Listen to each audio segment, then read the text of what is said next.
WhatsApp guys, last time যে match দেখছি বাংলাদেশের, আমার অনেক স্যাড লাগছে। ইউটিউবার তৌহিদ আফ্রিদি অবশেষে মুখ খুললেন তার বিরুদ্ধে ওঠা অভিযোগ ও বিতর্ক নিয়ে। গত মাসে ছাত্র আন্দোলনের পটভূমিতে আফ্রিদি ব্যাপকভাবে রোস্টিং ও ট্রল হয়েছেন। সামাজিক মাধ্যমেও তার বিরুদ্ধে বয়কটের ডাক দেওয়া হয়েছে। মঙ্গলবার বিকেলে এ বিষয়ে আফ্রিদি তার ফেসবুক পেজে একটি দীর্ঘ স্ট্যাটাস প্রকাশ করে বিস্তারিত জানান।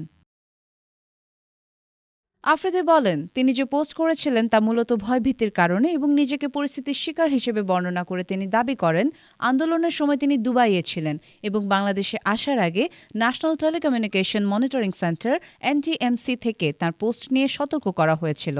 আফ্রিদি আরও জানান, ডিবির হারুন তাকে ভয় দেখিয়েছিলেন এবং দেশে ফেরার পর তাকে গ্রেফতার করার হুমকি দিয়েছিলেন।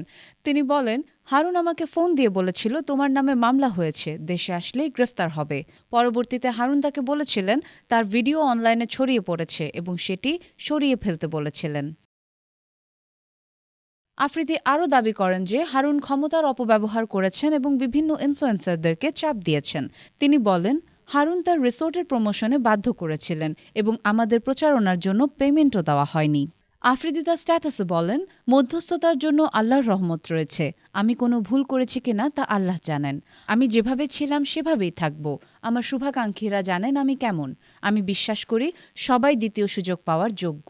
আমি একটা কথা সবসময় বলি, সবসময় ভালো চিন্তা করতে হয়, পজিটিভ চিন্তা করতে হয়। আফ্রিদি তার বক্তব্য শেষ করেন এই বলে যে সংবাদ মাধ্যম ও জনসাধারণের কাছে তিনি সঠিকভাবে জানাতে চান এবং অনুরোধ করেন যে তাকে যেন অযথা বিতর্কিত না করা হয়।